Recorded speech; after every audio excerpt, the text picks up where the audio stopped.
Well, tonight the Sydney community will come together to remember the 6 victims of the Bondi Junction tragedy with a candlelit vigil. It's understood friends of security guard Faraz Tahir will attend in large numbers. The vigil will begin at 5:30 p.m. at Bondi Beach. A floral tribute has been growing in Bondi Junction since the attack happened a week ago. And joining us now is Waverley Council Mayor Paula Marcellos, who is at Bondi Beach where the vigil will take place. Welcome to you. Thank you so much for being with us. Geez, it sounds like it's going to be a massive turnout.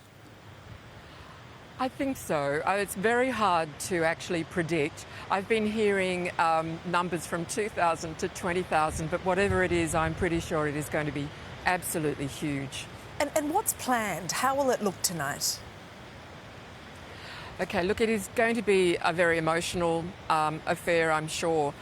There will be didgeridoo player and smoking at the beginning, and then there will be some choral music. There'll be a couple of very short speeches. It's because this is about the community. There will be a lighting of the candles and a minute's silence, and then a little bit of ambient music. But it really is for the community, and it's going to be an opportunity for people just to sit in this space, talk quietly if they wish, remember the victims, and if they need counselling, people will actually be here, counsellors will be here to support people. Because, as I said, I think it's going to be very, very emotional, but it is such a significant thing to actually help people on their healing journey.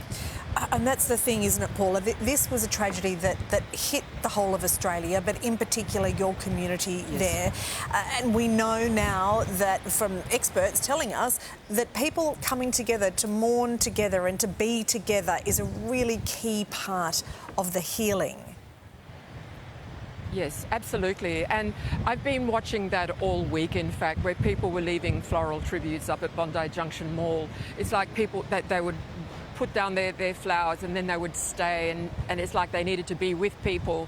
And I think that that's going to be witnessed here tonight as well. It's all about people being together for each other. It's about supporting each other. But it's also this thing of, look, we're a resilient community. We've got deep, deep grief, but we're not going to let this one event take our community away from us. It's about embracing each other and then supporting each other in the journey of healing and moving forward. It's interesting that you should bring that up because so many people are in the different stages of grief, and there's fear that is part of that, and there's also anger. Have you seen much anger? I've seen a little bit, but most people, I think, are really just wanting to get on with it. But I think that with my own process where, it was total shock and disbelief and grief, I've been experiencing anger as well. So if I have, I'm sure lots of other people have as well.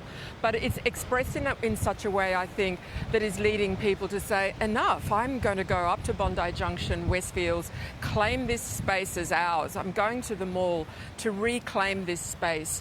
I'm not going to let this person take our community away. And I think that perhaps that's how the anger is being expressed. It's in a way of saying, enough, this is our place. Westfield Bondi Junction is actually a really important community hub. It serves as that purpose. It's the place that people go to meet. Teenagers go as groups, families go there to eat and have their hair cut. What were you feeling that the feeling was there, particularly yesterday, 1 week on, and trading has begun again? Yeah, look, yesterday was huge, 7 days on, and the floral tributes continue to grow. I've been in Westfields a couple of times. I was there on the Community Reflection Day, and it was interesting seeing people go from being very, very quiet to starting to talk. On Friday, I'd say the centre was about 70% capacity, so it was extraordinary to see how many people were actually coming back. But importantly, Waverley and Bondi Junction and the Bondi Junction Westfields has always been a safe space, and it's really important for people to really understand that this was a one-off and that we're working hard to reinstate that feeling of security and safety for people. Parents were feeling very comfortable to know that their kids were up there, and we want to be able to reinstate that again. Yeah, well, Mayor Paula Marcellus will certainly be thinking of everybody tonight at that vigil. Thank you so much for joining us. It starts at 5:30 this afternoon for anyone who wants to attend. Thanks, Paula.